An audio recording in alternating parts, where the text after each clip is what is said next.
जैसे 3 पाली रख लिए उसने नौकर, एक तो बाहर से बकरे लाकर उसमें बाड़ी में रोक देता है, एक उनको चराता खवाता है, और एक शाम के समय उनको पकड़कर कसाई के पास ले जाता है।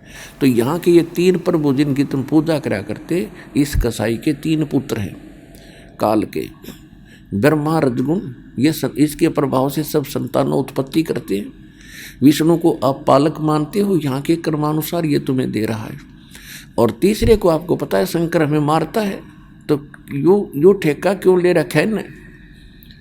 और खुद ये आपको बहुत बार दिखा देवी भागवत के अंदर कि उसमें खुद शंकर भगवान कहते हैं, माता यदि आप दयालु हो और हमें अपना मानते हो तो मुझे तमोगुण युक्त क्यों कर दिया, और विष्णु को सतोगुण और ब्रह्मा को रजोगुण क्यों बना दिया। इनको मालूम है कि हमारे भी बस की बात नहीं है जब हमारे यह, क्योंकि एक एक गुण युक्त कर दिया, और रिमोट काल के हाथ में इनका, और मन रूप में ये खुद है, तो इनसे जो कुछ करवाना वो रिमोट दबा देता है, इनमें प्रेरणा कर देता है।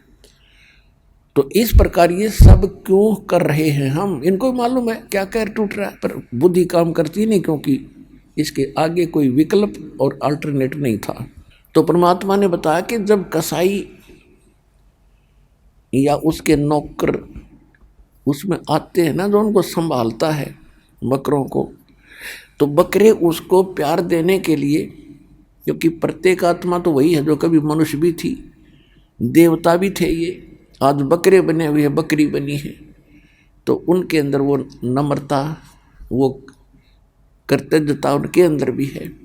जब वो कसाई आता है या उसका नौकर आता जो डेली संभालता है उनको, उसको प्यार देने के लिए एक अच्छा नेक व्यक्ति मान के कि हमारी बहुत केयर टेक करता है, उसके पास जाते हैं, उसके सीने से लग जाते, ऊपर न पैर करके न सीने से लगाना चाहते, या उसके हाथों को चाटते हैं। और वो ये देख रहा है इसमें मांस कितना हो गया, कौन से की टिकट काटनी है आज रात शाम को, और वो सोचते हैं अपना बड़ा नेक आदमी हमें बड़ी देखभाल कर रहा है। तो परमात्मा कह रहे थे, धर्मदास ये काल का लोक है, और यहाँ क्या हाल है प्राणी का, एक रोटी के लिए सारा जीवन भटका मर जाता है और पूरा नहीं पटता इसका, और उसके साथ साथ फिर 36 टेंशन और ला रखी इसने। तो ये इतना दुखी क्यों कर रहा है आपको, ये इसलिए कर रहा है कि तुम मेरे बच्चे हो, और इसने वहाँ गलती करी थी और साथ करी थी तुमने।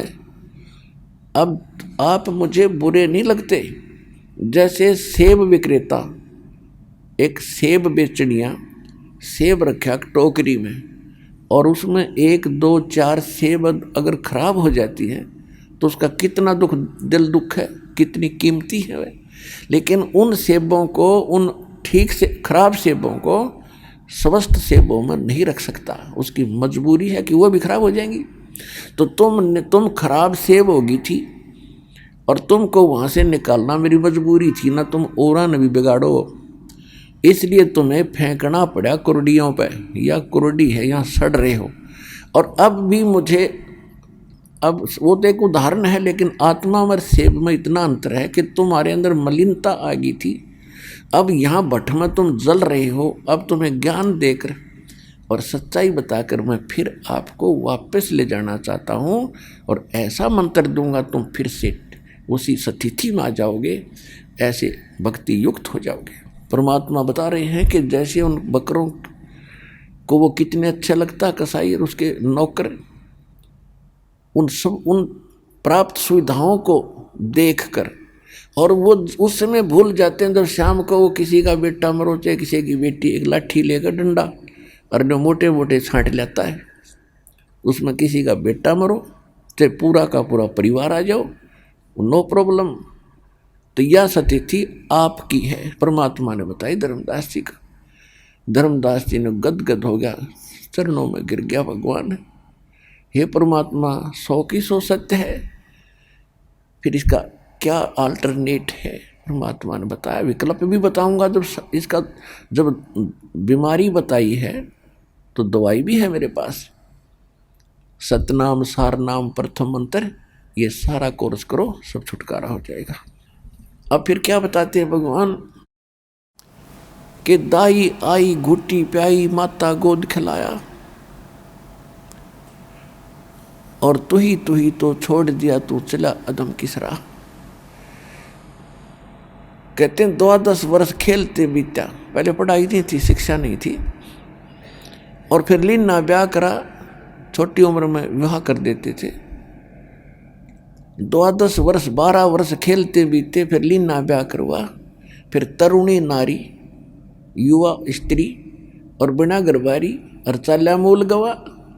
मूल पूंजी जो श्वासों की मनुष्य जीवन की तू लेकर आया था, तो उमंग हुई, ब्याह करवाऊँ, ब्याह हो गया, विवाह के बाद संतान हुई, संतान की परवरिश के बाद उनका विवाह, फिर उनके संतान हो, इसकी आशा में तूने सारा जीवन खो दिया, और जो मनुष्य जीवन से करना था वो काम आपने किया नहीं। फिर क्या बताते हैं, जो दिन आज सो कल नहीं रे, और आगे फिरो धर्मराय। जब हम मनुष्य जीवन प्राप्त करते हैं तो हमारे को वहाँ भी राय दी जाती है, और धर्मराज की वहाँ भी ये सलाह दी जाती है कि बेटा जा, तेरा संस्कार हो गया मनुष्य जीवन का, और इसमें भक्ति करना, बकवाद ना करना। ये मनुष्य जीवन बड़ी मुश्किल से मिलता है। अब यहाँ कहते हैं जब तू धर्मराज के दरबार में जाता है तो वहाँ तुझे सबसे पहले तेरी पिछली बैकग्राउंड दिखाई जाती है, एक फिल्म चलाई जाती है, और उसको देख देख कर वहाँ जाकर के सबसे पहले ये कहता है कि भगवान मेरे से गलती होगी धर्मराज को, और मुझे क्षमा कर दो दाता, एक बार फिर मनुष्य जीवन दे दो, मैं फिर भक्ति करूँगा। अब को तो मुझे ज्ञान नहीं हुआ, मुझे पता नहीं चला। तो धर्मराज फिर वहाँ उसको बैकग्राउंड दिखाता है कि ये मत कहे कि तुझे पता नहीं चला। परमात्मा ने ऐसी व्यवस्था कर रखी है, चाहे कोई नकली है चाहे कोई असली है, ये कहने वाले बहुत व्यक्ति मिल जाते हैं कि भगवान का नाम लिया करो भाई। अब जैसे आप जी यहाँ ज्ञान सुनकर जाते हो तो आप स्वाभाविक किसी ना किसी मित्र प्यारे को, भाई बहन को, माता पिता को, बच्चों को, या कोई रिश्तेदार रिलेटिव को अवश्य कहते हो कि भाई भक्ति करनी चाहिए, चलो वहाँ सतलोक आश्रम वाला। तो वो जो जवाब देते हैं वो आपको पता है। कोई तो कहता फिर देखेंगे, अभी टाइम नहीं है। तो वहाँ परमात्मा आपकी बैकग्राउंड चलाएगा उनकी, जो वहाँ जाकर कहते हैं मुझे पता नहीं चला, तो वो फिल्म चलाएगा, वो क्लिप के देख ये भक्त क्या कह रहा है आपको, और आप क्या उत्तर दे रहे हो। ये मत कह तुझे पता नहीं चला, फिर नो कह जी गलती होगी, आगे भक्ति करूँगा, एक मनुष्य जीवन दे दो। फिर उसकी दूसरी क्लिप चलाता है कि तेरे को हजारों लाखों मनुष्य जीवन दिए, तेने प्रत्येक बार यही बहाना बनाया, चल गधे की योनि में। तो यहाँ परमात्मा कहते हैं कि जो दिन आज सो कल नहीं रे। आगे फिर धर्मराय, जैसे हम बालक थे, कोई परवाह नहीं थी, और उसके बाद युवा हुए, धरती तो ली, और फिर वर्द हो गए, उठ के बैठा भी ना जाता, बैठ के उठा भी ना जाता। तो कितना परिवर्तन तो यहाँ हो गया, कोई रोग से पीड़ित, कोई किसी कारण से, कोई मानसिक टेंशन से। तो कहाँ गए वो सुख जिनको तू सुख मान रहा था। और फिर कहते हैं इसकी मृत्यु के बाद देखना क्या होगा, फिर वो धर्मराज तुझे फिर वहाँ खड़ा पाओगा, और तू वहाँ फिर बहाने मिलाएगा। कहते हैं जो दिन आज सो काल नहीं रे, आगे फिर धर्मराय। फिर क्या बताते हैं कि नर से तीतू पशुआ की जय गद्दा बैल बनाई। ओए होए, जो भक्ति नहीं करते उसके बाद उनको गधा या कुत्ते बैल की योनि प्राप्त होगी, शरीर प्राप्त होगा। और ये 56 भोग कहाँ मन बोरे, कि तो कुर्डी चरने चाहिए। ओए होए, पुण्यात्माओं, ये बातें भगवान की, और जो आत्मा में नहीं खटकती तो अभी नशा है, आपके नशा है बहुत ज़्यादा। जब ये नशा उतर जाएगा, कपन लग जाएगी रूह, बुराइयों से बचेंगे, किसी की आत्मा नहीं दुखाएंगे और भक्ति करेंगे खूब जितनी बढ़ सकेगी। फिर परमात्मा जितनी भक्ति हम बढ़ाएंगे उतना सहयोग हमारे साथ बढ़ता चला जाएगा दादा। तो क्या बता रहे हैं कि फिर पीछे तू पशुआ की जय दीजय बैल बना और 4 पहर जंगल में डोले तेरा तो नहीं पेट भरे। आज मनुष्य जीवन आपका और जुबान दी है आपको, जीभ दी है। आपको कोई कष्ट होता है, किसी को बताते हो मुझे सिर दर्द है, तो उसका कोई न कोई विकल्प कोई डॉक्टर से जाके समाधान हो जाता है। और भी कोई रोग है उसका भी समाधान हो जाता है। भूख लगी है, समय पर खाना खा रहे हो, प्यास लगी है पानी पी रहे हो, तो कितनी सुविधा आपको। और ये सुविधा आपको किस लिए दी गई थी कि इन सुविधाओं को प्राप्त करके आप भक्ति कर सकते हो। अब कोई प्यासा मर रहा है तो वो उसने जल दिखाई देगा, भगवान नहीं दिखे याद देना है। और भूख लगी है तो भूखे दिखेगी, वह भगवान याद ना आवे, उसका समाधान खोजेगा कहाँ मिले कैसे मिले। तो इस परमात्मा ने इसलिए जैसे गर्मी है, सर्दी है, ओले गिरते हैं, तूफान आते हैं, उसके लिए आपको बुद्धि दी हमारे को कि कोई झोंपड़ी डाल ले। इस प्राकृतिक आपदाओं से बचने की बुद्धि दी हमारे को। तो हमने फिर केसांग शुरू कर दिया, कोठी गाड़नी शुरू कर दी, बंगले बनाने शुरू कर दिए। अरे ये तो एक झोपड़ी गालनी थी, टाइम पास करना था ये थोड़ा सा। अरे इसमें बकवाद भागी, ये बिना ज्ञान के चल पड़े। हम कुमार्ग पर जा रहे हैं, सुमार्ग पर नहीं आ रहे। तो अब सुमार्ग पर लाने के लिए भगवान के विधान को हमने फिर से जानना होगा। और वो सत्संग से ही जाना जा सकता, सतगुरु ही बता सकते हैं। ये नकली संत आज तक हमें नहीं बता सके भगवान के विधान को, ना हमारे हृदय में जचा सके, क्योंकि ये स्वयं भ्रमित है, ये स्वयं माया के पुजारी हैं। तो क्या बताना चाहते हैं परमात्मा कि जब आज मनुष्य जीवन में हो, आप समय पर भूख लगी है रोटी खा लेते हो, कहीं घूम रहे हो, चलो भाई चाय पीते हैं, चाय पी लेते हैं, जब मन में आया तब, और पानी निकाल लिया मीठा कुएं हैंड पंप लगा के। तो ये सुविधाएं किस लिए दी थी परमात्मा ने कि महल मकान बनाओ जिसा जिसके भाग्य में है। और पहले आप पिछला इतिहास देख लो, हमने खूब देखे, हमारे परदादे तो झोंपड़ियाँ में रहा करते थे। दादाजी ने थोड़ी बहुत मकान ईंटों की बना लिया था, फिर पिताजी ने बना ली। जैसी सुविधा होती है कोई दिक्कत नहीं, लेकिन उसमें भक्ति भूल गए। सबसे बड़ी भूल गलती यह बताई भगवान ने। और हमने ये रीस नहीं करनी, ये होड़ नहीं करनी है कि इसने 2 कोठी गाड़ दी मैं भी 2 बनाऊं, नहीं। ये तो अभी आप इस मार्ग पर चले हो, पहली कक्षा के बच्चे हो, कोई दूसरी कोई तीसरी का भी धीरे धीरे सेट होगा, क्योंकि हम घना उसमें अवाम उड़ गए। थोड़ी सी शिक्षा अंग्रेजी बोलनी सीख ली और इसमें थोड़ा बहुत पद मिल गया कि तो हम अहंकार हो गया। इस सत्संग में जीव की औकात बताई जाती है, तेरी क्या बुनियाद है, तेरी क्या स्थिति है, और ये गलती किस किस ने की, जिनको आगे क्या दुष्परिणाम मिला। रावण जैसे चले गए जिनकी सारे सोने की लंका थी, राजा था, सूरवीर था, लाखों बेटे थे। आज तो किसी के 2 बेटे हो जाए, दोनों नौकरी लाग जाए, धरती तोलता अंडा गाड़ों में एकला चलता दिखे नहीं। अरे कोई बात हुई, कलकत्ता बन के उसी गली में फिर बैठेगा आकर के कुत्ता बन के। तो ये स्थिति उस जीव की औकात सत्संग से बताई जाती है, और भगवान का दिया ज्ञान है, ये किसी डूम बाट के गीत नहीं है। तो इसको आपने मानना पड़ेगा, और नहीं मानोगे तो कष्ट इतना हो जाएगा कि आपके बर्दाश्त से बाहर हो जाएगा। और ज्ञान होने के बाद कौन विष न खाएगा, तो ये ज्ञान कराया जाता है सत्संग से। तो क्या बता रहे हैं कि अब आप अपनी सुविधा बनाओ, कोई मकान डाल लिया, भक्ति कर रहे हो, और बाहर बैठे हो जंगल में या वृक्ष के नीचे, तूफान आ गया तो भक्ति नहीं कर सकते, इंतजार रहेगा कब रुक गई हो। गर्मी है, गर्मी दुखी करेगी, सर्दी है, सर्दी दुखी करेगी, बैठा बैठा कांपे जाएगा, भक्ति हो नहीं। तो इसलिए परमात्मा ने सुविधा दी, अकल दी, थोड़े गर्मियों में ठंडे कपड़े, सर्दियों में थोड़े गर्म, यानी इस तरह अपनी सुविधा अनुसार अपना आप प्रोटेक्शन ऑफ बॉडी कर सकते हैं। और फिर जब हम नॉर्मल रहेंगे तभी भक्ति होगी। अगर कोई टेंशन है तो भक्ति नहीं कर सकते, कोई अभाव है किसी वस्तु का तो भक्ति नहीं कर सकते। तो परमात्मा आपको धीरे धीरे इस भक्ति, देखो पहले तो टेंशन है ही आपके, अब इसको शुरुआत करो, इन टैबलेट को शुरू करो खाना, जो दास औषधि बता रहा भगवान की।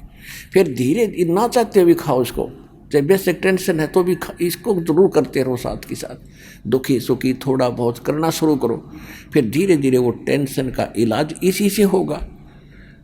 अच्छा, जैसे हम तो इसलिए ये सुविधाएं परमात्मा ने अकल दी, ये बुद्धि दी, इसलिए दी थी कि आप इनको प्राप्त करके भक्ति कर सकते हो।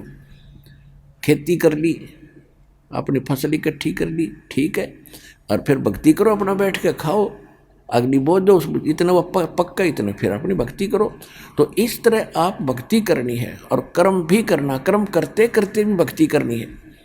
ये ऐसा मंत्र है, ऐसा ध्यान है परमात्मा का कि आप काम करते करते नाम उठत नाम बैठत नाम सोत जागबे, नाम खाते नाम पीते नाम सेती लागबे।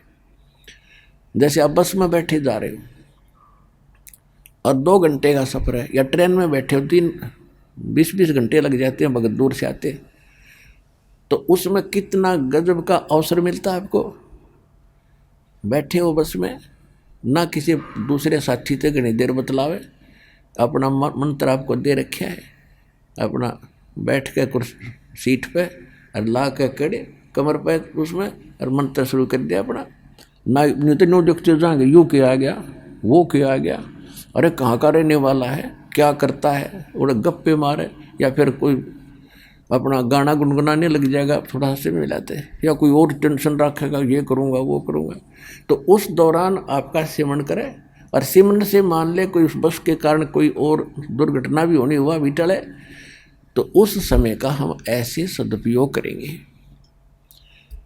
अब शुरुआत में तो आपको इतना अभ्यास बनेगा नहीं, फिर आपको एक पल भी ना दिल लगा, जब भक्ति ना करोगे तो ऐसी स्थिति आ जाएगी।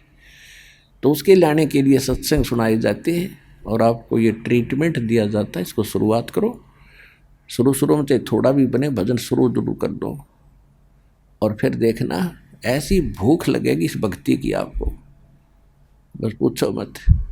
तो उस समय आपकी आत्मा स्वस्थ हो चुकी होगी, जो भक्ति की चाह बढ़ जाएगी, आपके अंदर इच्छा बढ़ेगी। तो प्रसंग जो चल रहा है, जिव्या तो वाहे भली जो रटे हरि नाम, नहीं तो काट के फेंक दियो ये मुख में बोलो ना चाम। भगवान ने वैसे नहीं कहा। अब क्या बताते हैं कि इन सुविधाओं को प्राप्त करके भी आप भक्ति नहीं करते। ऐसी जिव्या प्राप्त करके जिससे आप बोल सकते हो, सुना सकते हो, गुणगान कर सकते हो, और इसका दुरुपयोग करते हो सारा दिन झूठ बोल के, अटपट करके, और पेट के लिए सारा दिन रुके मारते हो, ले ले 10 के 20, 10 के 20, 10 के 20। तो वहाँ तो आप लग रहे हो, तो इसमें भी कर लो थोड़ी बहुत देर, पर माताले भी गुण गा लो परमात्मा के जिव्या से। या झूठी गवाही देते हो, या झूठी बकवाद करते हो, किसी की निंदा करते हो, तो क्या हालत होगी आपकी। या तो इससे जीवन में जीभ में कैंसर हो जाएगी, और नहीं अगले जन्म में गधा पशु बन के जीभ का प्रयोग नहीं कर सकते आप, ये याद रखना। परमात्मा कहते नर सेती तू पशुआ की दीजय बैल बना, और 4 पैर जंगल में डोले, तेरा तो नहीं पेट भरे। हमने देखा पशुओं की क्या हालत है, क्योंकि हम बहुत करीब से देखा है। अब याद आती है, पहले तो एक रूटीन बना हुआ था, बैल को जोड़ दिया, सुबह नाथ डाल रखी है, रस्सा बांध रखा है, हाथ में डंडा है, और वो सुबह से लेकर शाम तक सिर्फ सुबह और फिर दोपहर ने और शाम ने 3 टाइम उसको चारा मिलता था मुश्किल से। और भूख तक 2 घंटे 1 घंटा चलते ही खेत में काम करते भूख लग लेती है पशु को, तो वो खाना चाहता, साथ में फसल को उसका डंडा मारा जाता है, नाक से बांध रखा, खींच लिया जाता है, और सारा दिन उसको घसीटा जाता है। अब खाले टाइम पर रोटी और पी ले चाह और दूध समय पर, और लाले गुटी। तो भाई ये याद रखो ये बातें। देखो, जब तक हमें किसी बात का डर नहीं बनेगा, तो डर नहीं बनेगा तो हम उससे बच नहीं सकते। अब जैसे कई ये कहते हैं ये तो किसी ने देखा है, ये तो वैसे डराने के लिए बातें कह रखी। देखो, कोई चोरी करता है या चोरी करने की सोच रहा है या कर रहा है, तो उसको कोई बुद्धिमान व्यक्ति ये कहता है भाई चोरी मत करा कर, देखिए बहुत बुरा काम है, तुझे पकड़ा जाएगा, पुलिस पीटेगी, तेरा काला मुंह करेंगे और फिर जेल में डालेंगे। अब वो यूं कहे कि तो डराने के लिए कह रखे, वो डराने के लिए भी है पर सच्चाई भी है। यदि नहीं वो डरा तो उसके साथ वो सारे काम होंगे जो उसको बताए जा रहे। तो यही ये सत्संग का उद्देश्य है कि ये डराने के लिए भी है और सच्चाई भी है। अगर इनका जो अवहेलना करेगा तो वो सारा काम होगा जो भगवान बता रहे हैं। अब परमात्मा क्या बता रहे हैं कि नर से तू पशुआ कीजिए, दीजिए बैल बना, और 4 पहर यानी 12 घंटे जंगल में धक्के खावेगा तेरा, तब तो नहीं पेट भरे। अब उसको प्यास लगी है, प्यास लगी है तो एक बार दोपहर में हमने देखा खूब, और एक बार शाम में 6-6 घंटे के बाद उनको 4-4 घंटे के बाद पानी दिखाया जाता था बैलों को, और फिर शेष में उसकी रेल बनाए रखा करते। तो अब पीवचा और मिला गुट्टी छुट्टी ला ठंडे में डाल के, है मूर्ख कहीं का, जो काम करना था भूल गया और बकवाद करी तो मिल गया फल। अब उस जीव से वो बता नहीं सकता मेरा पेट में दर्द है या कोई पैर में दर्द है।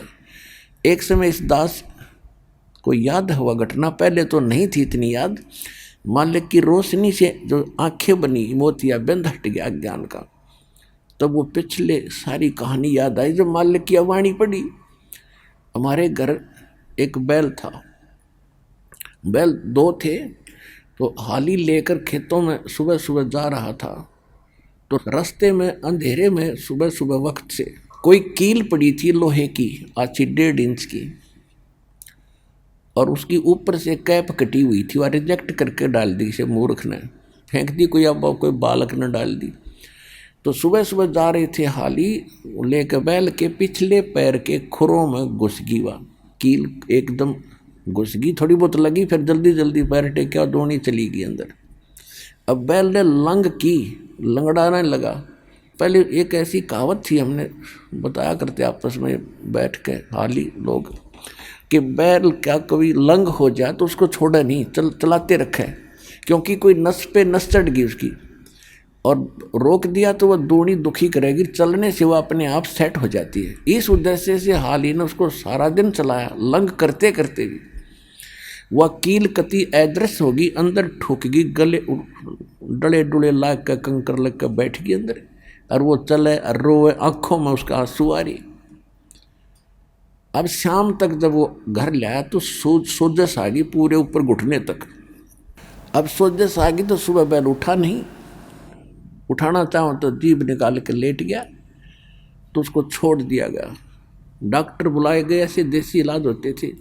उसने आकर देखा कि इसके घुटने में बाव आ गया। अब कील लगी है नीचे पैर के तलवे में, खुरों में,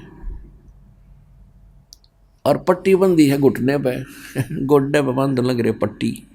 20 दिन 1 महीने तक वहाँ पट्टी बांध रहे डेली के बाव आ गया इसके।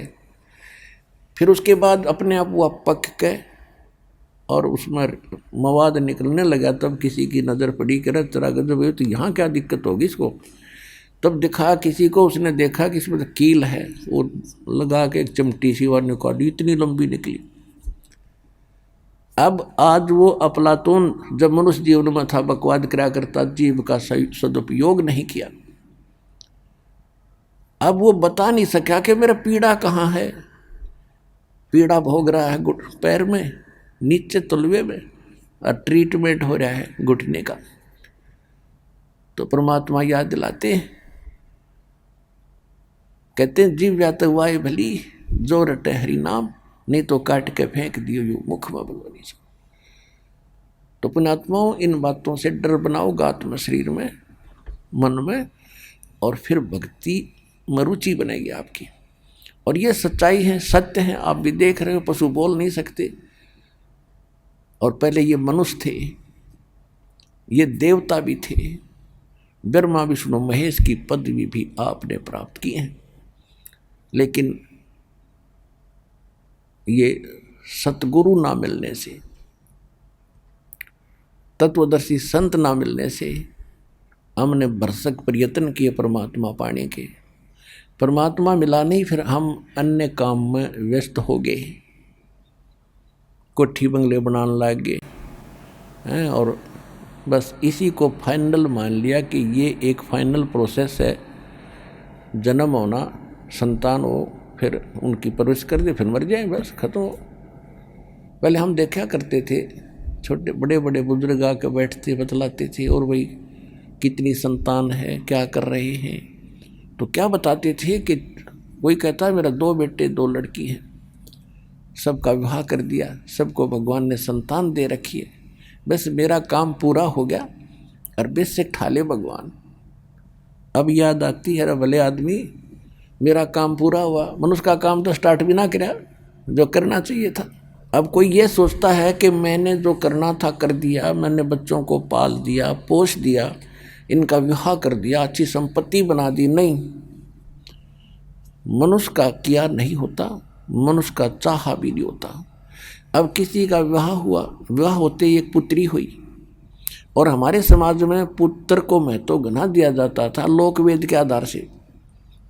जब तक पुत्र नहीं होले तो न्यू मान्य कहा गया था कि तेरी गति नहीं हो सकती, कि पुत्र बिना तेरे पिंड कौन भरेगा। तो इसलिए पुत्री हो जा बेशक, लेकिन पुत्र ना होले इतना सबर नहीं होता। तो न्यू सोची एक पुत्री हुई, कोई बात नहीं, अगला पुत्र हो जा भगवान, अगली भी बेटी होगी। फिर सोचा अगला तो पुत्र होगा ही होगा, नेक्स्ट भी पुत्री होगी, चौथी भी पुत्री होगी, 5वीं भी पुत्री होगी। चाह रहा था पुत्र और हो रही है पुत्री, तो आपका चाहा नहीं हुआ। या भूल ना करना कि मैं करूँ, मन ये कर दिया, ये मैं करे सो मारिए, और तू करे सो छोटवे, इस मार में होशियार बंदे गधा बने के उठवे। अहंकार करता हूँ करे सो गद्दा होई, मैं करे सो बोकवे, और बंदा बिसारे बंदगी तो स्वान है सब लोकवे। जो भक्ति भूल के ये बकवास कर रहे हैं वो तो कुत्ते जैसे इंसान है, उनको अकल ही नहीं है। अब क्या बता रहे हैं, नर सेती तू पशुआ की जय दीजय बैल बना, और 4 पैर जंगल में डोले तेरा तो नहीं पेट भरे। सिर पर सींग दिए मन बोरे, और दूम यानी पूछते मच्छर उड़ा, और कंध जुआ जोते कुआ, फिर जौ का भूसखा। आज तो खूब मालपूड़े खाते हैं, बढ़िया सब्जी और बढ़िया अटपट करते हैं हम। एक भक्ति ना करने से इतनी सुविधा भगवान ने दे रखी है, कोई बालकों का खेल है, और हमने इसको बर्बाद कर दिया बगैर ज्ञान के। तो कहते फिर क्या होगा, अब सिर पर सींग दिए मन बोरे, ये बेमतलब का बोझ सिर पर धर दिया, और ये तेरे हथियार है, किसके लड़े तो इसके खसले दूसरे पशु के साथ, और एक दूम दे दी पूछड़। अब जैसे आज आपको हाथ दिए, पहले तो पंखा हाथ का होता था, उस तो मक्खी मच्छर हवा कर लेते थे। आजकल आपके पास कूलर हैं, पंखे लगे हुए हैं, एसी है। कहते फिर आपको क्या मिलेगा जो भक्ति नहीं करते, एक पूछड़ मिलेगा 5-4 फुट का, और उसके लास्ट में थोड़े से बाल होंगे, वो तेरा कूलर होगा, वो तेरा पंखा हो गया। अब उससे मच्छर उड़ा ले, मारेगा कड़पेगा उसने। और जैसे जितना भी कर्म बिगाड़ कर प्राणी जाता मनुष्य जीवन में, उतने ही फिर अन्य प्राणियों के पशु जीवन में भी उसके अंग भंग हो जाते। किसी कोई अंधा हो जाएगा, किसी का सींग टूट जाएगा, किसी की टांग टूटेगी, किसी का पूछड़ कट जाएगी दूम। अब कई देखे बैल भैंस गाय पूछड़ कट गया, इतना ग्रह रहा उसने नूनू करा बैठा बैठा, और कूलर भी और पंखा भी गया। तो पुण्यात्मा इस सच्चाई से परिचित होकर सतर्क हो जाओ। ये ज्ञान से सतर्क होता है।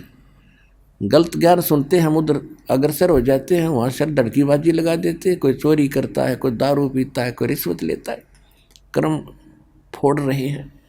कर्म बनाने की ट्रेनिंग और शिक्षा केवल सतलोक आश्रम बरवाला, जिला हिसार, हरियाणा में है, इस विश्व में नहीं है।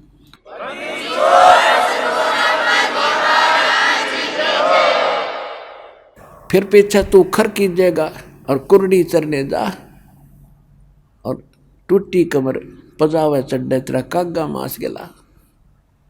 गधा बनेगा, कमर फूट जाएगी ईंटों से, और छोड़ दिया जाता है कि बाहर जाके खाना चर के आ, कहीं वहाँ कुमार नहीं उसको चारा भी देता, और वो बाहर जाता है, भूख लगी है, ऊपर से कौवा इंतजार कर रहा है उसकी, उसकी कमर में जख्म के मांस को बैठ के उसकी कमर पर चोट मार मार कर खा रहा है, और वो यूं यूं कर रहा है और भूख लग रही, ऊपर से वो दर्द भी हो रहा है।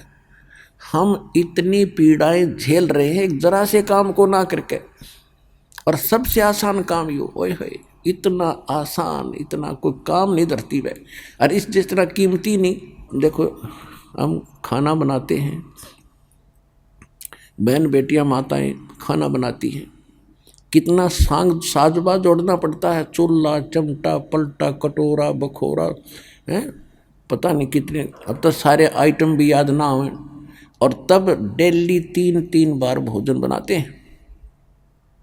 और उससे पहले भोजन तो बाद में बनेगा, उससे पहले कितना मेहनत मजदूरी करते हैं। और इसमें कुछ भी ना लेना, जीव भी ना लानी, यानी कुछ मंत्र हैं जीव से करने, बाकी सांस से सिमरन, ना कुछ उठा के लाना, ना कोई विशेष व्यवस्था करनी। इसमें देखो जब भी याद आ जा, सुबह उठते ही आंख जब भी जाग आपकी हो जाए उसी समय सिमरन शुरू कर दे, कुछ भी तना इकट्ठा करना।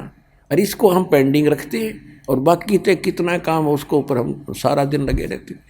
तो इस जरा से काम में, और ये काम तो ऐसा आसान है कि आप कैसे भी कर सकते हो चलते फिरते, इस छोटे से इस कार्य को ना करके हम कितना कष्ट उठाते हैं, ये जानकारी परमात्मा हमें दे रहे सत्संग के माध्यम से। ये सतगुरु ही दिया करते हैं। क्या कहते हैं, नर से तू पशुआ की जय गद्दा बैल बनाई, ये 56 भोग कहाँ मन भोरे, कहीं कुरड़ी चरने जाई। ओए होए। सुखदेव ने 84 भुगती बना पजावे खरवो, और तेरी क्या बुनियाद पुरानी, तो पेंडा पंथ पकड़वो। ओए होए। पुण्यात्माओं, ये सत्संग है, ये तत्व ज्ञान है, ये गॉड गिवन है। इसको सुनोगे गहराई से, हर निर्णय आपको मिलेगा, आपकी आत्मा गदगद हो जाएगी। 100 शुक्र मनाओगे, आपके पास शब्द नहीं रहेंगे कि उस शुभ दिन का गुण गा दें जिस दिन आपको सतलोक आश्रम बरवाला की जानकारी किसी भाई बहन से भी मिली थी। आप उसको भी भूल नहीं पाओगे, और नाम ले लोगे तो भूल पड़े को नहीं बुद्धिमान के, जिस दिन दीक्षा मिल जाएगी। अब क्या बता रहे हैं, सुखदेव ने 84 भुगती बना पजावे खरवो, और तेरी क्या बुनियाद पुरानी, तू पेंडा पंथ पकड़वो। के सुखदेव जैसे महर्षि को भी 84 लाख योनियों के दंड भोगने पड़े, तो आपकी क्या औकात है, आपकी क्या बुनियाद है, आपके पास क्या आधार है इस मूर्ख जीवन के छूटने के बाद आपके साथ के बीतेगी। अब क्या बताते हैं, जैसे भक्ति जो कर रहे हैं और शास्त्र विधि त्याग के मनमाना कर रहे हैं, जिनको सतगुरु नहीं मिले, वो संत नहीं मिले, जो गीता अध्याय नंबर 4 के श्लोक नंबर 32 और 34 में जिनकी विषय में जानकारी दी है, वो तत्वदर्शी संत नहीं मिले, तो भक्ति भी कर की इन्होंने और फिर भी राहत पूरी नहीं मिली। जैसे यहाँ जब तक हम पूर्ण परमात्मा सत्य पुरुष की भक्ति जो अब इस कलयुग में आपको देनी है, ये प्राप्त नहीं हुई, उसके अतिरिक्त इन ऋषि महर्षियों ने सिरदर्द की बाजी ला दी, सारा जीवन गाल दिया इस काल भक्ति करते करते, ब्रह्म तक की साधना या अन्य देवताओं की पूजा करके। तो उसमें क्या होता है कि इनके दोनों अकाउंट ओपन रहते हैं, गुड भी बैड भी। अब गुड तो बनता है शास्त्र अनुकूल साधना से, और बैड यहाँ बनता है अपने आप बिना किसी करे, कदम रखे तो भी पाप। कहते इस पृथ्वी ऊपर पग जो धारे, करोड़ जीव एक दिन में मारे। यानी इतने पाप गिनवा रखे हैं कि कलेजा फट जाए आदमी का जब समझ में आएगी। फिर ये बताया है कि इसका ये न समझना कि पाप सभी से हो रहे हैं, पोचा देते हैं उसमें पाप है, खाना खाते हैं, पकाते हैं, खेती करते हैं, इसका विकल्प बताया है कि ये तो हो गए पाप। और जैसे कपड़ा पहन रखा मैला हो रहा है वो तो होगा, स्वाभाविक है, लेकिन उसका विकल्प भी है ना, वो साबुन और जल प्रयोग करो। तो हमने साबुन जल छोड़ दिया, हम मैला मैला कर रहे थे तय, और जो साबुन जल हमें मिला था वो नकली था, वो खराब करने का था, वो स्वच्छ नहीं कर पा रहा था। शास्त्र विधि को त्याग कर, गीता अध्याय नंबर 16 के श्लोक नंबर 23 और 24 में प्रमाण है कि शास्त्र विधि को त्याग कर जो मनमानी पूजाएं करते, मनमाना आचरण करते, उनको ना सुख होता है, ना कोई सिद्धि प्राप्त होती है, ना उनकी गति होती है, यूजलेस। तो इसलिए अर्जुन तेरे लिए सदग्रंथ ही प्रमाण है, उन्हीं को आधार मान के भक्ति कर। और गीता अध्याय नंबर 4 के श्लोक नंबर 32 में सदग्रंथ बताया है। वो सदग्रंथ है कौन सा? कि जो सच्चिदानंद घन ब्रह्म परम अक्षर ब्रह्म अपने मुख कमल से आके जो ज्ञान बोलता है, उसमें धार्मिक अनुष्ठानों की, यज्ञों की जानकारी विस्तार के साथ बताई जाती है। वो तत्व ज्ञान है, वो कंप्लीट इन ऑल रिस्पेक्ट है, वो गॉड गिवन है। उस तत्व ज्ञान को चौथे अध्याय के 34वें श्लोक में कहा, उस तत्व ज्ञान को तत्वदर्शी संत बताएंगे, मैं नहीं जानता, गीता ज्ञानदाता कहता। इसने तो अपना मंत्र बता दिया 8वें अध्याय के 13वें श्लोक में कि मेरा तो मंत्र है, ओम इति एक अक्षरम ब्रह्म व्यवहारण माम अनुस्मरण ये प्रयाति तजन देहम सयाति परमाम गति। मेरे सतर का वो मंत्र है मुझ ब्रह्म का। ये काल बोल रहा है श्री कृष्ण जी के अंदर, ये ब्रह्म बोल रहा है। और मेरे ओम नाम का जाप अंतिम सांस तक सिमरण करता हुआ शरीर छोड़कर जागा तो परम गति होगी मेरे वाली, ब्रह्मलोक प्राप्ति होगी। 8वें अध्याय के 16वें श्लोक में लिखा कि ब्रह्मलोक में गए हुए प्राणी फिर जन्म मृत्यु में आते। ये वो मोक्ष नहीं हुआ जो 15वें अध्याय के 4थे श्लोक में कहा है कि अर्जुन तत्वदर्शी संत की प्राप्ति के उपरांत परमेश्वर के उस परम पद की खोज करनी चाहिए, जहाँ जाने के बाद साधक फिर लौटकर संसार में कभी नहीं आते। और गीता ज्ञानदाता अपनी गति, अपनी स्थिति बताता है। दूसरे अध्याय के 12वें श्लोक में और चौथे अध्याय के 5 श्लोक में 9 में और 10वें अध्याय के दूसरे श्लोक में कि अर्जुन तेरे और मेरे बहुत जन्म हो चुके हैं, तू नहीं जानता, मैं जानता। तो ब्रह्म साधना है गीता ज्ञानदाता की, ओम इसका नाम है, ओम से ब्रह्मलोक प्राप्ति है। 8वें अध्याय के 16वें श्लोक में लिखा है कि ब्रह्मलोक में गए हुए भी जन्म मृत्यु में रहते हैं। तो इसकी पूजा से भी वो स्थान नहीं मिल पाता जहाँ जाने के बाद कभी मृत्यु नहीं होती। 18वें अध्याय के 62वें श्लोक में कहा कि अर्जुन तू सर्वभाव से उस परमेश्वर की शरण में जा, उसकी कृपा से तू परम शांति को, सनातन परम धाम को प्राप्त होगा। गीता अध्याय नंबर 15 के श्लोक 16 और 17 में 3 पुरुष बताए, सरपुरुष, अक्षर पुरुष और परम अक्षर पुरुष। सरपुरुष ये ब्रह्म है, 21 ब्रह्मांड का स्वामी है, ये नाशवान, सर माने नाशवान अंडरस्टूड है। और अक्षर पुरुष, अक्षर का अर्थ होता अविनाशी, लेकिन ये अविनाशी नहीं है, लेकिन इसका नाम पड़ गया अक्षर पुरुष क्योंकि इसकी उम्र घनी है, इसकी आयु घनी है, इसके अंतर्गत जितने प्राणी हैं उनकी भी एज घनी है, लेकिन मृत्यु इसकी भी है। और फिर जैसे गीता अध्याय नंबर 15 के श्लोक 16 में कहा कि 2 पुरुष हैं, सरपुरुष और अक्षर पुरुष, और जितने इनके अंतर्गत प्राणी सब नाशवान है और ये भी नाशवान है। जीवात्मा तो किसी की भी नहीं मरती, गधे की भी नहीं मरती। तुरंत कहा है 17वें श्लोक में 15वें अध्याय के कि उत्तम पुरुष तो अन्य परमात्मा इति उदारते ये लोक तरम आविश्य विभर्ति अवेश्वर है। फिर बताया कि इन दोनों से हटकर है वो श्रेष्ठ परमात्मा, जिस श्रेष्ठ पुरुष, उत्तम पुरुष, सर्वश्रेष्ठ परमात्मा जिसको परमात्मा कहा जा सकता है। परमात्मा, परम माने श्रेष्ठ, आत्मा माने भगवान, परमात्मा माने श्रेष्ठ आत्मा, श्रेष्ठ आत्मा माने भगवान। परमात्मा वो होता जो कभी दुख ना दे, केवल सुख सुख दे। और यहाँ सुख नाम की चीज़ नहीं, हम इनको परमात्मा कहते रहे, ये परमात्मा नहीं है। ये स्वामी अवश्य हैं, कसाई भी स्वामी है अपने बकरों का, लेकिन वो परमात्मा नहीं है। तो परमात्मा तो कबीर साहब है, सत्य पुरुष है, जो केवल सुख देता है और सतलोक में ले जाकर आपको सदा सुखी करना चाहता है उस शाश्वत स्थान में। अब क्या बता रहे हैं कि वास्तव में अविनाशी वो परमात्मा जो सबका धारक पोषक है, सबका धारण पोषण करता है। अब यहाँ शंका पैदा कर देते कुछ अज्ञानी कि 15वें अध्याय के 18वें श्लोक में यूँ कह रखा है इसने कि मैं लोक वेद में मैं पुरुषोत्तम प्रसिद्ध हूँ, लेकिन उसने यहाँ क्यों कहा है कि मेरे अंतर्गत 21 ब्रह्मांड में जितने प्राणी हैं मैं उनसे उत्तम हूँ, उनसे तगड़ा हूँ, बलवान हूँ, शक्तिशाली हूँ, इनसे अच्छा हूँ। इसलिए लोक वेद माने दंत कथा से मैं पुरुषोत्तम प्रसिद्ध हो रहा हूँ। आई एम नॉट पुरुषोत्तम, पुरुषोत्तम तो 15वें अध्याय के 70वें श्लोक में बता दिया, वो है पुरुषोत्तम यानी सबसे उत्तम भगवान। अपने आत्मा ये तत्व ज्ञान है और गॉड गिवन है, या परमात्मा की दी बुद्धि इस दास को प्राप्त। ये ऋषि झक मार के मर गई, आज तक निशम दास के गीता कहना क्या चाहते हैं, वेद बता क्या रही है। तो रहम किया आपके ऊपर भगवान ने, ये सत्कर्म मान लेना।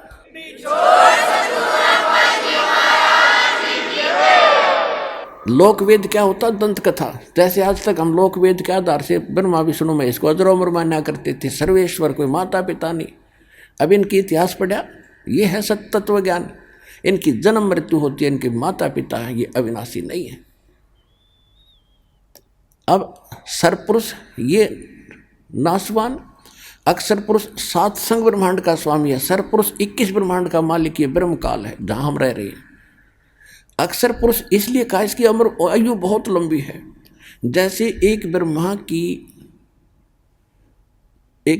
जी का दिन 1000 वैसे 8 का होता है, लेकिन 1000 चतुर्युग का माना जाता है। चतुर्युग कितने होते हैं, सतयुग त्रेता द्वापर कलयुग, चारों युग मिला के। और इन चारों युगों की जो वर्ष हैं कुल 43,20,000 वर्ष हैं इन चतुर्युग में।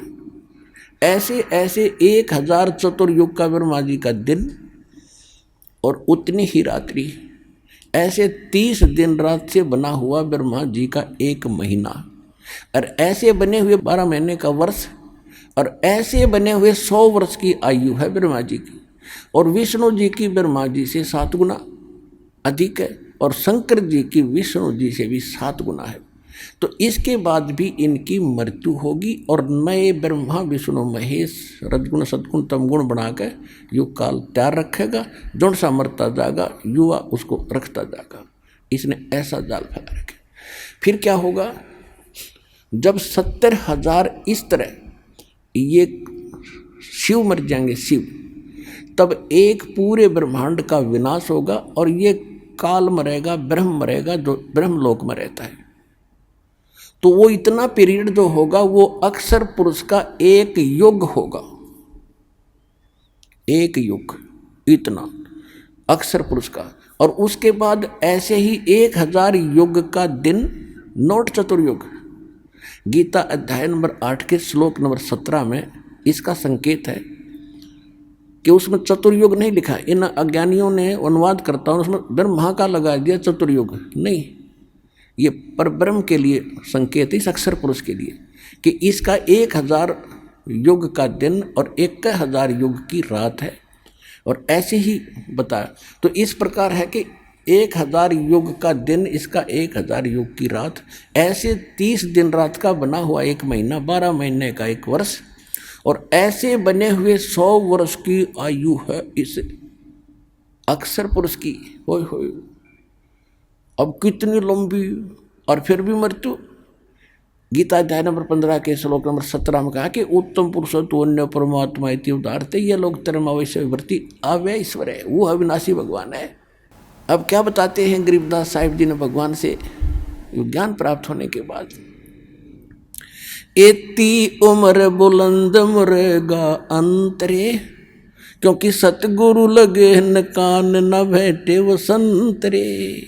ओए होए, यदि इतनी लंबी उम्र भी हो जाएगी अक्षर पुरुष जितनी, तो भी अंत में तेरी मृत्यु होगी। क्यों? क्योंकि तुझे वो संत, वो सतगुरु नहीं मिले जो गीता अध्याय नंबर 4 के श्लोक 32 और 34 में कहा है।